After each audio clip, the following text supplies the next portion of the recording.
Item number SCP-6164. Containment class Esoteric. Secondary class Pagnum. Disruption class Vlam. Risk class Warning. Special Containment Procedures. SCP-6164 is currently believed to be uncontainable by standard definitions of containment, bestowing it the Pagnum class. Footnote 1. Functionally self-containing, but requiring observation and proactivity from the Foundation. As SCP-6164 has no known physical form or point of origin, it is impossible to physically contain it. SCP-6164 currently inhabits Site-235, and all possible measures are to be taken to ensure the permanent structural security of the site and the continued accommodation of SCP-6164 within it. Under no circumstance should there be any attempt by site staff to subvert the function of SCP-6164 until a better understanding of it is garnered to avoid random site transference. Likewise, 40% of all staff situated at Site-235 are to be parents to prevent random site transference. Following every translocation event, MTF Omega-14, Daycare, should perform a site-wide sweep in order to secure any displaced children.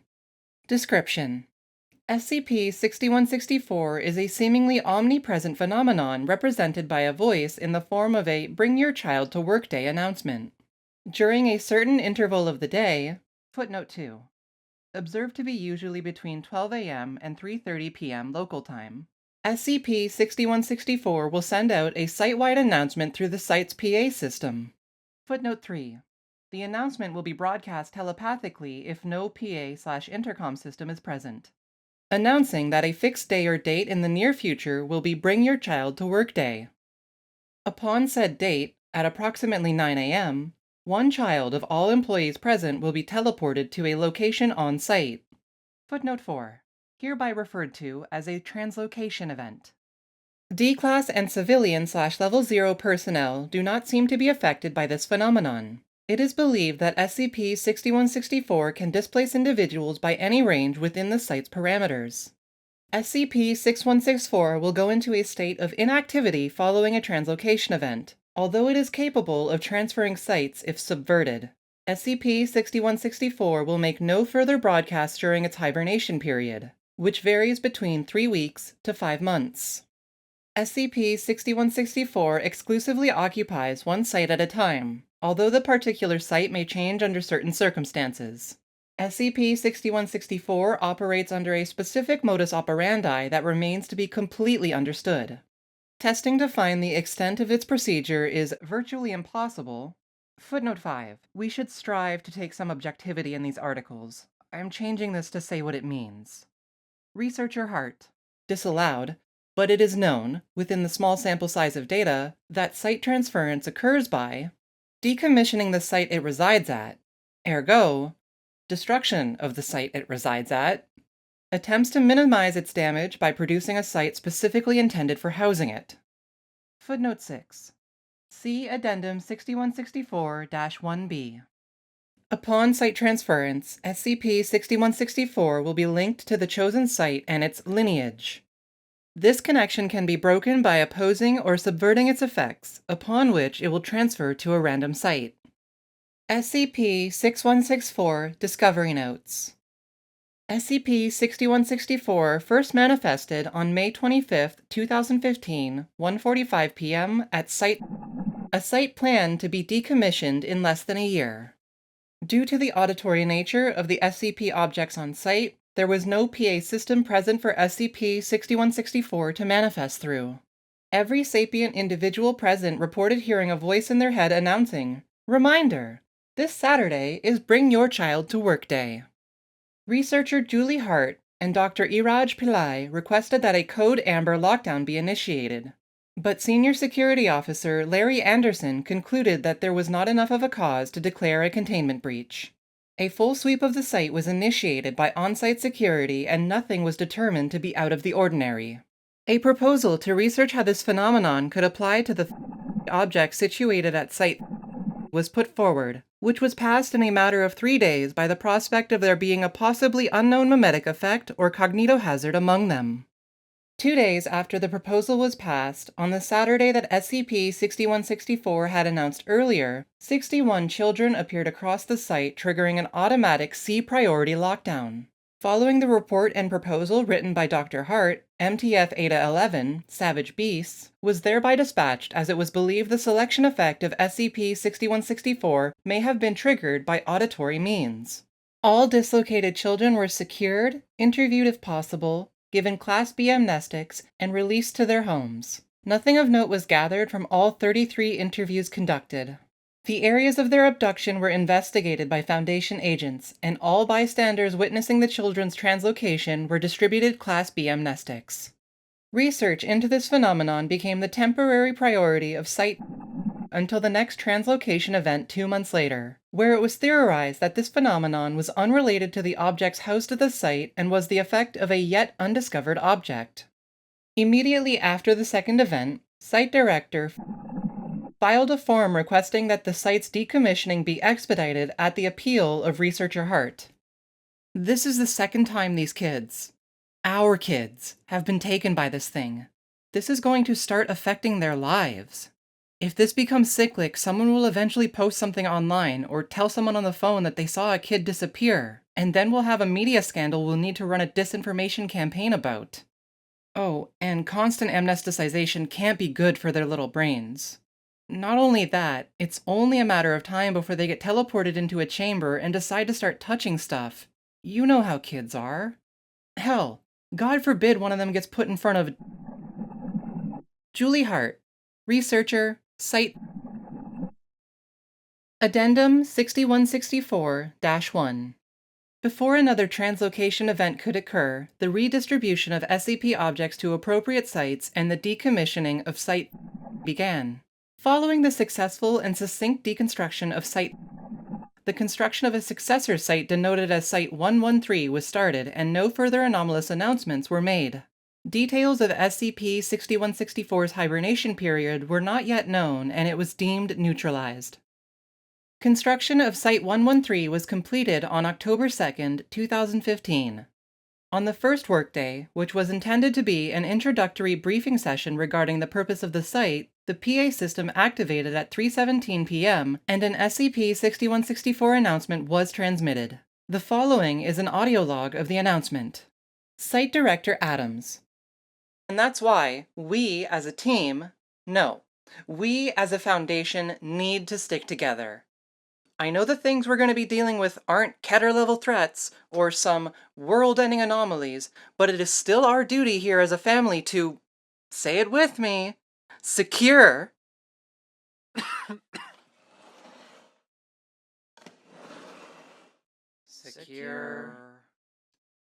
contain, protect. Attention. This is a reminder that on October 19th, we are going to have Bring Your Child to Work Day. Don't forget. What the hell was that? Interesting. Well, it's not neutralized. It seems to be attached to the idea of the sites themselves rather than a specific object or plot of land. Understanding how this works may help us in other facets of research. This is really fascinating, but we need to be cautious, especially since our children are at risk. As it's vacant, I'm officially requesting the lead researcher position for 6164, and that it is reclassified under Pagnum. Julie Hart, researcher, Site 113. Note: both requests were obliged after review. Addendum 6164-1A. Following Dr. Hart's appointment to lead researcher of SCP-6164, she, with permission and guidance from Site Director Galen Adams, manually reselected all 59 employees for Site 113, with the common denominator being that they were childless. On October 19, 2015, at 9:01 a.m., 57 individuals appeared across the site. These individuals were various nephews, nieces, cousins, and on one account, a grandfather whom were all related to site employees. Footnote 7. Post-incident investigation yielded that 2 employees had no family whatsoever.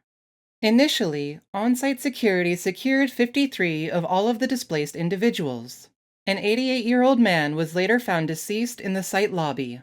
Dr. Lisa Butler testified that this man was her grandfather, whom had been on life support after suffering a near-fatal stroke. 4 employees testified that their family members translocated on site were originally out of state or in another country. 3 employees did not see anyone they knew, despite undoubtedly having family. The reason for their immunity, supposed exemption in this translocation event, is currently unknown and being looked into. Logged in Addendum 6164-1B. Addendum 6164-1B. Shortly after the previous translocation event, the 3 employees under investigation reported that individually, they had a niece, nephew, and cousin go missing. Foundation agents looked into those around the children during the time of the translocation event and reported that witnesses all claimed they just simply disappeared. Witnesses were given full doses of Class B amnestics, and the decommissioning of Site-113 immediately began. During the deconstruction of a containment chamber, a fingertip was discovered poking out of a corner of a wall. The corpse of Dr. Brandon White's niece was recovered from inside of it hours later. 2 more corpses, aged 10 and 3 years old, were found intersecting a ceiling and phased beneath a floor. Dr. Julie Hart video-logged the statements of the employees suffering familial casualties in an attempt to uncover a common denominator between them and discover why they incurred the selection over the rest of the staff. Interviewed, Dr. Lisa Butler. Interviewer, Dr. Julie Hart. Begin log. Hart. All right, Dr. Butler. I've just got a couple questions for you about what happened to your grandfather. Butler. All right, go ahead. So, first of all, tell me a little about him and his situation. Dr. Butler frowns and puts her hand on her cheek. Well, he recently experienced a stroke at his lodge. It took a few minutes before someone found him, and then it took a bit for the ambulance to get around to where he was in the woods. They said his survival was a miracle. Although, I guess that... Never mind. He was on life support He hadn't yet regained consciousness, but they said his brain was functioning fine enough. Fine enough being in a coma, I mean. All right. Is there any reason why you think you were chosen by SCP-6164? Huh? Chosen? I don't know. No, I can't think of anything. You seem a bit hesitant, Doctor. I just hadn't really thought about it like that. Chosen. It was because of me, huh? Oh, Lisa, I didn't mean to insinuate. I'm sorry. That was a poor choice of wording. No, it's fine, really. I'm not sure why I was chosen. Sorry. That's okay. Thank you, Dr. Butler.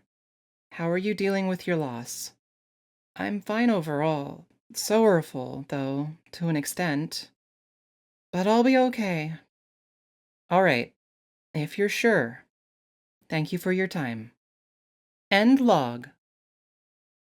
Interviewed, Dr. Brandon White. Interviewer, Dr. Julie Hart. Begin log. Hart. Dr. White, thank you for joining me. I'm sorry that you're... White. Drop it, Julia. Come on. Not now. I know it's procedure, but just... not now. Dr. Hart stares at Dr. White with a frown in silence for a short moment. I know. I'm sorry. How are you holding up? Dr. White pauses, scratches his forehead, and looks up in silence for a few seconds. I had just ordered her birthday presents. It was coming up in less than a month. I got her this little, robot bird.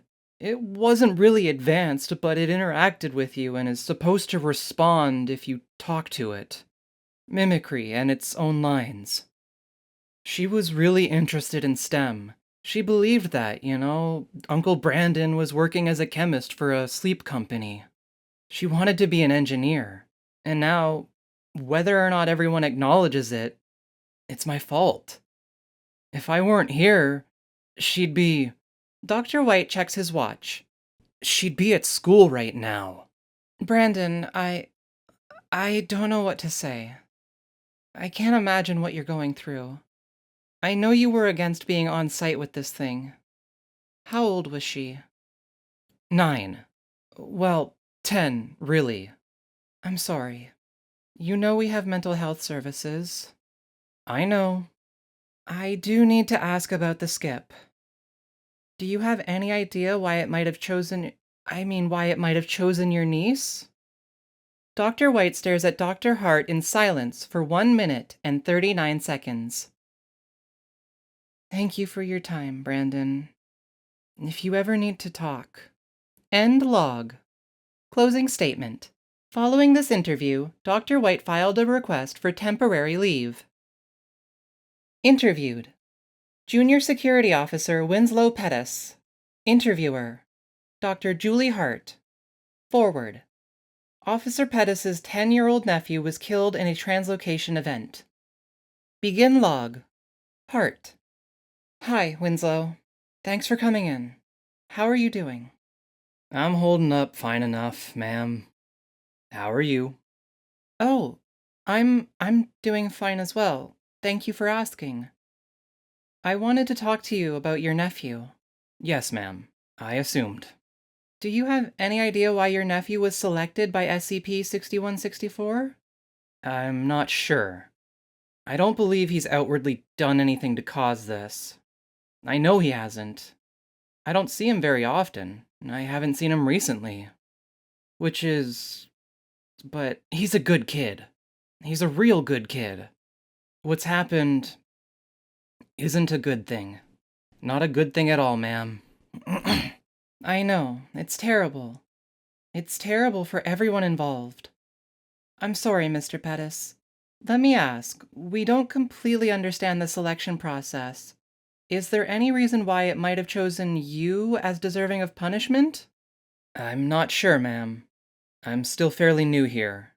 I don't think I've done anything regarding it at all, actually. Officer Pettis puts his fingers to his temples and looks down for a moment. Maybe this was a warning. A warning? How do you mean? Ma'am, this may have been random. If this thing has a soul, maybe it's showing us that. Showing us that it's not something to be challenged. I'm not sure, that's just where my mind went to first. No, Officer Pettis, this is very insightful. Thank you. Dr. Hart takes some notes in a notebook.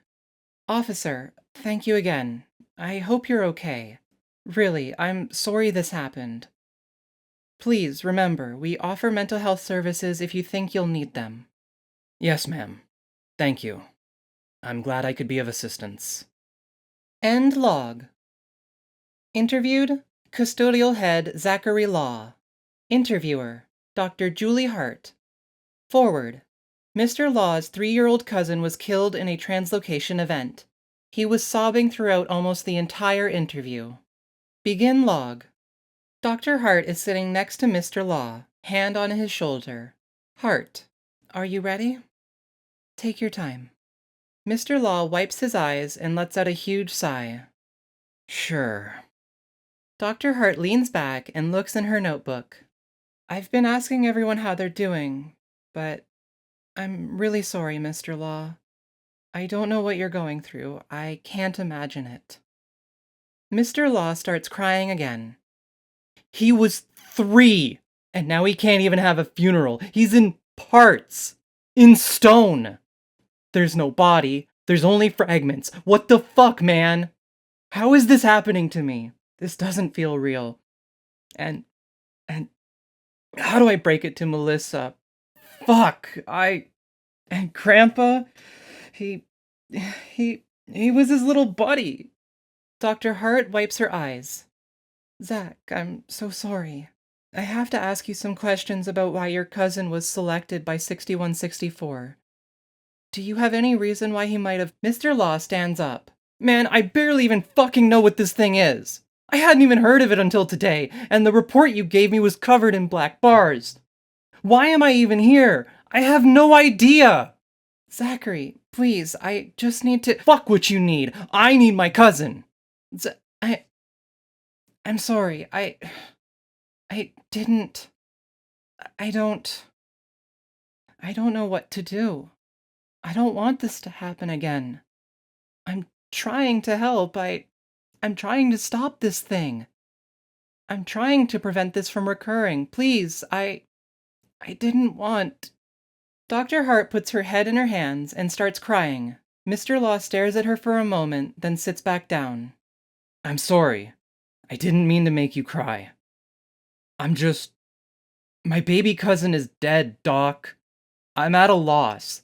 I can't help you. I'm barely contained here myself. I know. I'm sorry. I'm just trying to keep an air of professionalism, although I'm sure that's gone now. No, I'm a mother myself, and I'm scared. I opted to be the lead researcher without knowing that this thing could kill. And now I have a responsibility to fulfill. Mine is a baby too, and I would die if anything happened to him. I don't want this to happen to anyone else. I want to stop this, but I'm only human. The two are silent for a few minutes, besides their crying. Thank you for your time, Mr. Law.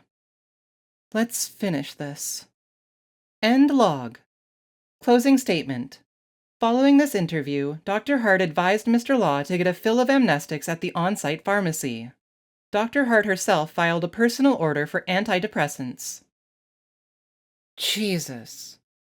As it turns out, it is absolutely worse to have childless employees than for 6164 to occupy a space amongst those who are parents. Why did these kids have to die? There were no deaths in the first two events. We need to find a way to deal with this thing stat. My proposed solution is then to create a small site in place of 113, a permanent place of containment in its attached lineage, a final resting place. I'll write up a few different proposals of possible solutions by tomorrow evening. Julie Hart, lead researcher for SCP-6164, Site 113.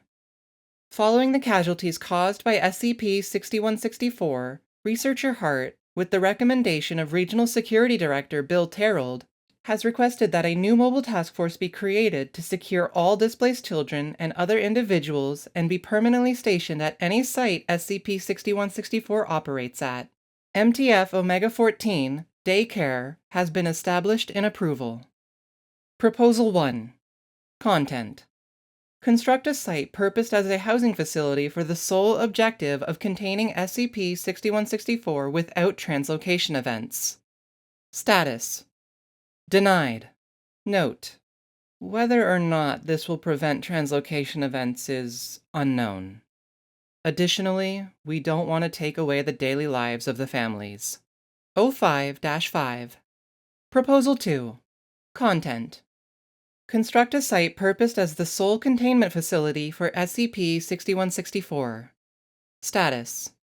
Approved.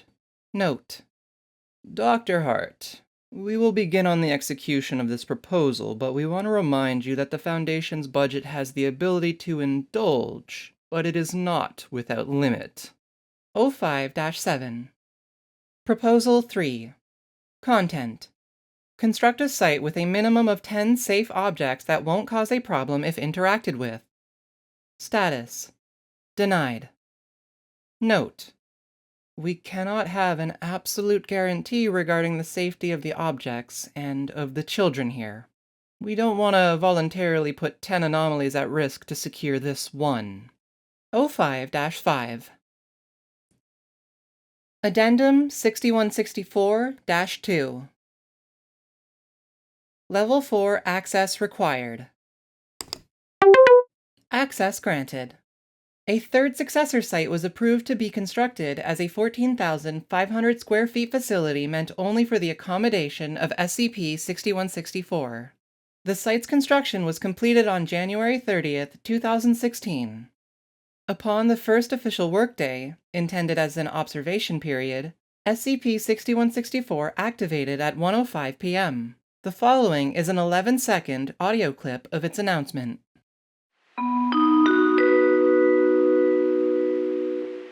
Reminder: trickery will not be tolerated on Foundation premises. This site is in no condition for Bring Your Child to Work Day. Site transference occurred immediately after, albeit disconnected from the precedent lineage. At 1:06 p.m., Site 235 experienced a normal 6164 announcement proclaiming that February 14th would be the next Bring Your Child to Work Day. Dr. Hart transferred to Site 235 and requested that the objects housed there be dispersed to other sites with a successor site housing a minimum of 10 safe objects be constructed. Proposal number 3, before another translocation event could occur. Due to the unpredictable nature of SCP-6164 and previous failures of subversion, this request was denied with the security and ensured containment of more volatile sites and objects in mind. Dr. Hart urged site administration to give all non-essential staff the 14th off, specifically requesting that the janitorial staff in particular be excused. This request was approved and an email scheduled for 1 week before the translocation event was written. After learning of the cause of the random site transference, the O5 Council overruled this approval and required all employees to come to work as usual. On February 14, 2016 at 8:59 a.m., 253 children were teleported on-site in a translocation event. MTF Omega-14 promptly swept the site and secured 252 of the children, with 1 casualty being suffered. I pleaded with you devils, just sitting in the safety of your offices. I begged you to do something. But it was too dangerous. This article doesn't include how much constant and active protesting I did. You were fine with building up and breaking down sites to try and figure out this thing, but as soon as you find out it has another ability, it's too dangerous? I would like to say I understand, but I don't. I really don't. This happened, and it will happen again. I won't be the only victim of this. My baby fucking boy is gone forever. He was 2 years old. 2 years old! He hadn't even spoken a full sentence yet. He was devoured by one of those fucking things, and you have the audacity to tell me there's nothing we can do? I can't believe it. I really can't. I don't know what to feel. There's a lot of sorrow. There's a lot of regret. But I know out of everything, I'm mad. I'm really fucking mad. I'm mad at you sociopaths just absolutely closing up on me when you found out it can go where it pleases. Maybe we don't even know if it can, and we won't know because you won't allow me to do any more about it. This shouldn't be a sign to stop trying to figure it out. This should be a sign to map it out completely so we can avoid this damage. I know my words at this point are frail. I'm done. I am done. Load me up with amnestics and take me off this project. Write up a cover story somehow eliminating my son from history forever. I want nothing to do with 6164 anymore. Julie Hart, lead researcher for SCP-6164, Site 235. This thing is far too dangerous to be meddled with. We don't know if it is capable of sentience or not, but it seems to be malicious. We know it can speak, and we know it modifies speech to directly talk to us if we try to oppose it. Imagine if a subversion of its protocol made it mad enough to transfer onto the site of SCP-682 or something dangerous like that. There's no building a successor site there without substantial loss, if it's even possible. We shouldn't accept a Pyrrhic victory, and instead deal with it as we have it, while we know what it'll do. I'm formally requesting that research involving tampering with SCP-6164's location stop, and we work with it at 235 until we can find out more about it. Brando Nolasco, lead researcher for SCP-6164, Site 235. Overseer Vote Summary. Status: Approved. As of March 1, 2016, all research involving the direct transference of SCP-6164 is prohibited. I guess this means the Foundation has an anomalous HR department, or something of the sort. We know they have an anomalous accounting department, so, you know, yeah. This article was written by Nullhorse from the SCP Wiki. You can view a link to the article in the description down below. I hope you have a nice day.